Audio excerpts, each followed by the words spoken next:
Hello everyone, this is our Full FM app, an educational channel providing you all free knowledge, study material and exam related information regarding your UGC NET paper first, Commerce.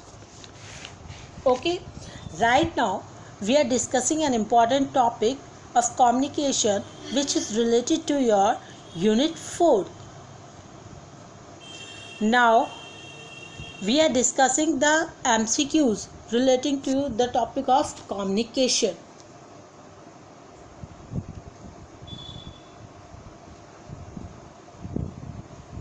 Here I am presenting you all a question. Question number 1. When we say that communication is intentional, हम ये कब कहते हैं कि communication को जानबूझकर करा गया है? And the first option is sender consciously intends to affect the behaviour of receiver of the message. जब सेंडर उस बात को कहने के लिए जानबूझकर दूसरे के बिहेवियर को अफेक्ट करना चाहता है. First thing. Second thing, effective communication is the process of acting on information. किसी भी कम्युनिकेशन, एक अच्छा कम्युनिकेशन, एक इफ़ेक्टिव कम्युनिकेशन, एक meaningful communication, you can say that process होता है किसी भी बात को एक्ट करने के लिए. Third option is your speech communication. जब हम बोल के कम्युनिकेशन करते हैं लोग उससे एक सेंस निकालते हैं. Fourth option is your none of the ever. इनमें से कोई नहीं. So let me understood you all the question once again. हमारे क्वेश्चन में ये पूछा गया है कि कम्युनिकेशन को कब आप बोल सकते हो वो जानबूझ के किया गया है. पहली बात, आप किसी से बात कब करना चाहते हो? जब आप दूसरे के माइंड में एक मैसेज क्रिएट करना चाहते हो, कुछ बात बताना चाहते हो, उसके बिहेवियर में मतलब बिहेवियर इन द सेंस आप ये चाहते हो कि आपके पास जो इन्फॉर्मेशन है वो उसको भी पता चले. सो the right answer is first A. Sender concisely intends to affect the behavior of receiver.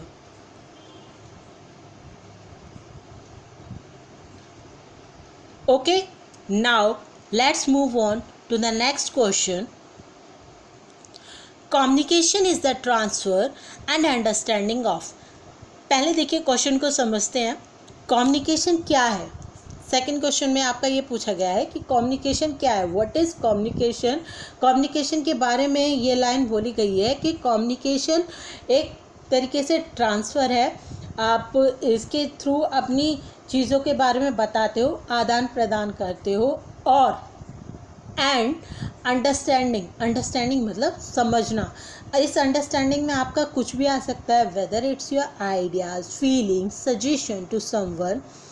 तो यहाँ पर आपका क्वेश्चन में ये पूछा गया है कि communication is the transfer. It is just like to be a definition.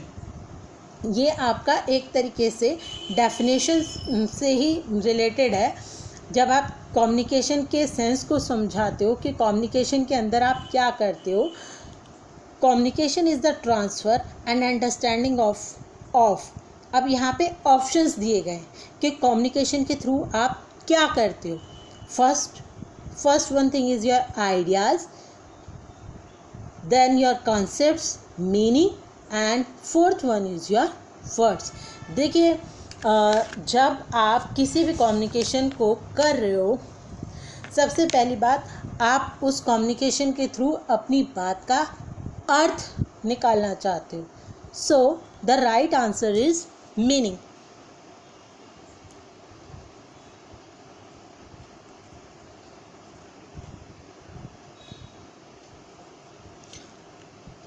Now let's move on to the next question.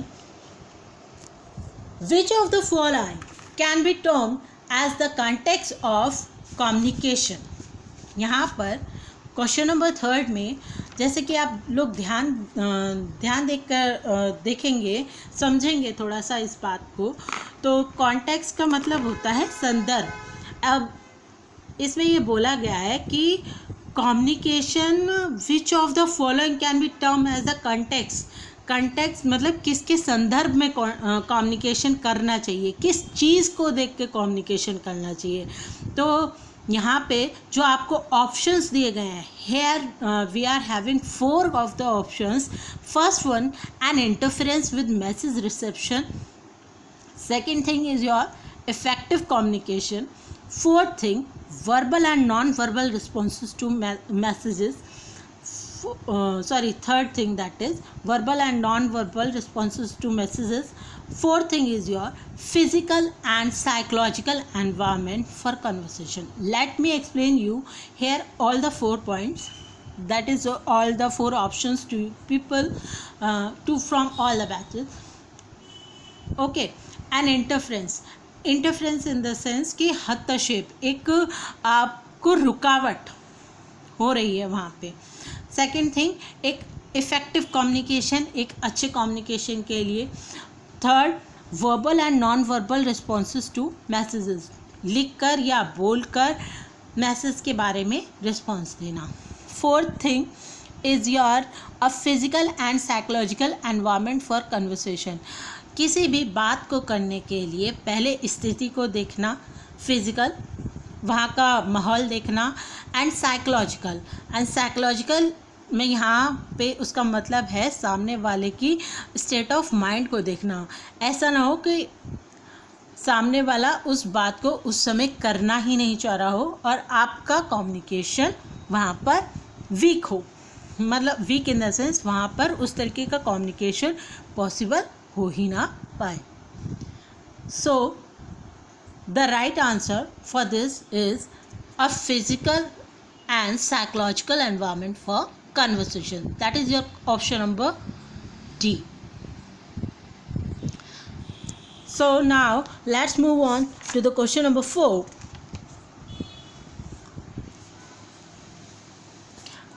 Which of the following is Barlow's linear model of communication? First of all, I would like to tell you all that this concept is introduced by David Barlow in the 1960s. Okay, ये concept आपका Barlow के through introduce करा गया था, जिनका पूरा नाम है डेविड बार्लो। कौन सी ईयर में? 1960s में। इसमें उन्होंने 4 चीज़ों के बारे में बात करी थी। First one is your sender, message, channel and receiver. Here we are solving the MCQs and आप यहाँ पे इस तरीके के क्वेश्चंस में एक ट्रिक लगा सकते हो कि बार्लो के मेथड में 4 चीज़ें आती हैं, sender, message, channel and receiver. If you remember the process.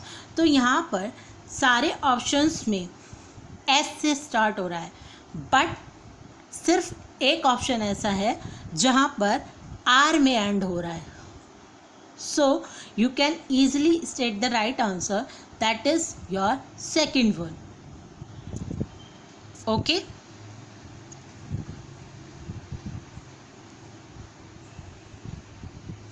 Now move on to the next question. Who among the following has stated that people know each other and themselves only through communication? इसमें सिर्फ ये बात पूछी गई है कि इस question में ये इन्होंने 3 लोगों का नाम लिया है और फिर बाद में बोला है कि इनमें से शायद कोई नहीं, और स्टेटमेंट आपका ये दिया गया है, who among the following has stated that people know each other and themselves only through communication, कि लोग एक दूसरे को जानते हैं और अपने बारे में जानते हैं, किसके थ्रू? कम्युनिकेशन के through. So it just only a code and this code is given by George Herbert Mill. So the right answer is option A. Now let's move on to question number 6, the ability to communicate effectively. अच्छी तरीके से बात करने की ability किस चीज़ पे depend करती है? First option is your depends on the education level, means आप कितने पढ़े लिखे हो. Second is your it's a natural talent that cannot be learned. Third thing, always depend upon the use of technologies. Fourth thing, can be learned. देखिए यहाँ पे किसी से बात इफ़ेक्टिवली करने की बात आ रही है, अपने कम्युनिकेशन को मतलब फ्रूटफुल बनाने की बात आ रही है. तो जैसा पहले लोगों का होता था, वो इतने पढ़े लिखे नहीं होते थे, पर फिर भी उनके कम्युनिकेशन बहुत अच्छा होता था, वो अपनी बात को अच्छे तरीके से रख पाते थे, है ना. तो तो यहाँ पे आपका फर्स्ट ऑप्शन नहीं आता. It's is a natural talent.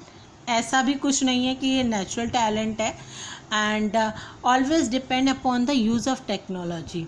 यहाँ पे आप इस चीज़ को प्रीवियस स्टडीज़ के साथ कंपेयर कर सकते हो. पहले लोगों के पास इतने अच्छे गैजेट्स नहीं होते थे, फिर भी वो अच्छे तरीके से चीज़ों को कर पाते थे, सीख पाते थे, as compare to nowadays. Fourth thing is your can be learn. ये आप सीख सकते हो.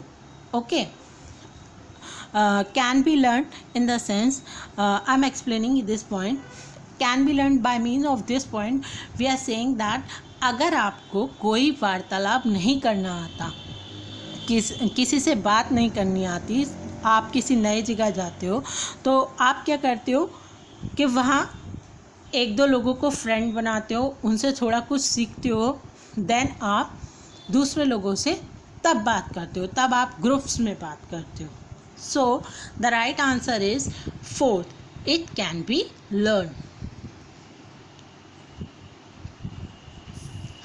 Now move on to the next question.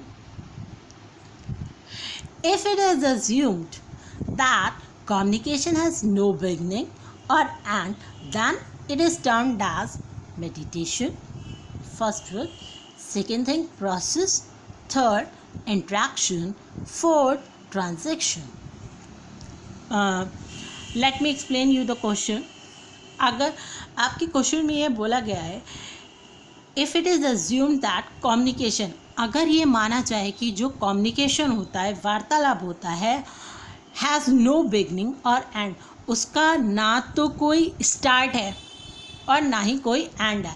It will be an never ending process, जो कि कहीं पे ना स्टार्ट हुआ और ना ही कहीं पे एंड हुआ. तो वो क्या चीज़ होगी? एक मेडिटेशन. आप ध्यान लगा के तो बात कर नहीं रहे हो, है ना. यहाँ पे आपको जो ऑप्शंस दिए गए हैं, first is your meditation, process, interaction मतलब किसी से बातचीत करना, ट्रांजैक्शन मतलब किसी चीज़ का यहाँ पे लेन देन भी नहीं हो रहा, प्रोसेस आप इस चीज़ को किस तरीके से बोल सकती हो, क्या, क्योंकि यहाँ पे सिर्फ एक जर्नल बात चल रही है.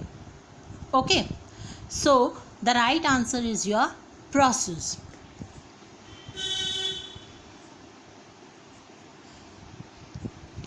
Now let's move on to the next question, that is your communication, that is related to your components of communication. Communication के अंदर क्या क्या होता है? एक कम्युनिकेशन को इफ़ेक्टिव बनाने के लिए आप क्या मतलब उसमें क्या चीज़ें होनी चाहिए? Now I am reading the question, that is your question number 8.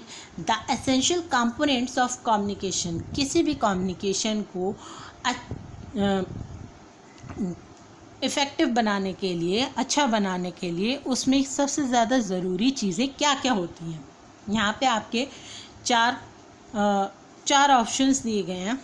First of all, I would like to explain you all the component of communication. Communication के कंपोनेंट्स के बारे में मैं आपको बताना चाहूँगी कुछ.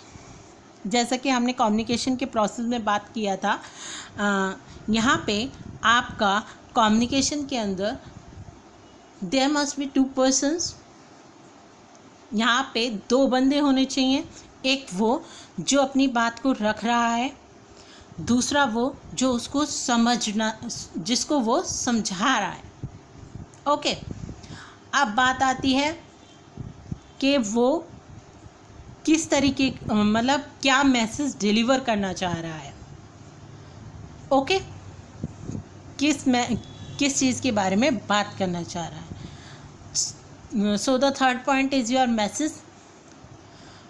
Fourth is your source. वो सोर्स देखेगा कि वो किस चीज़ के थ्रू कम्युनिकेट करेगा, मतलब या तो वो वर्बली जाके बोल देगा, या फिर वो फ़ोन के थ्रू कम्युनिकेट करेगा, या फिर कोई मतलब कोई माध्यम यूज़ करेगा, चैनल यूज़ करेगा, और यू कैन से, ताकि कोई इंटरफेरेंस ना हो, ताकि माध्यम में किसी भी तरीके को कम्युनिकेशन को इफेक्टिव कम्युनिकेशन प्रॉपर तरीके से हो पाए, हर तरीके का उसमें कंटेक्स्ट पूरा हो पाए। ओके, अब आपने बात कर ली, सही तरीके का चैनल यूज़ कर लिया, एक रिसीवर है, मैसेज है, एक कंटेंट डिलीवरी उसमें अच्छी है, the channels are proper, the last and the most important thing which is left is for the proper you can say the proper completion of communication process is your feedback. Okay, आपका कोई भी communication है वो बिना feedback के अधूरा माना जाता है। So the correct answer is your option A.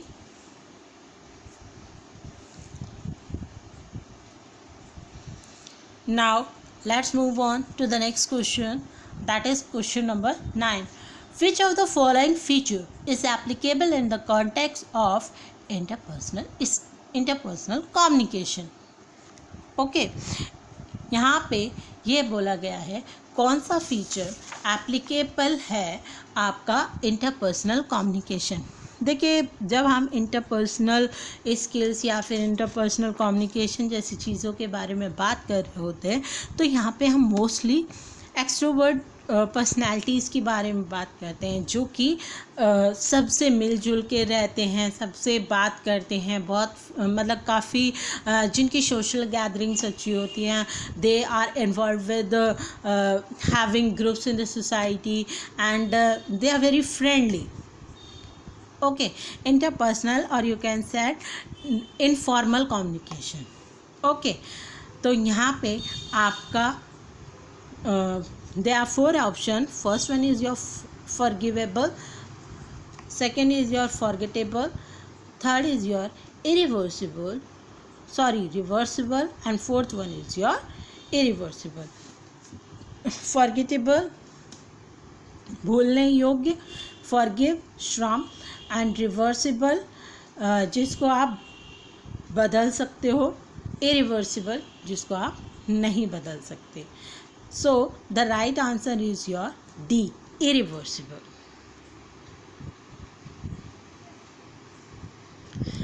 Now question number 10.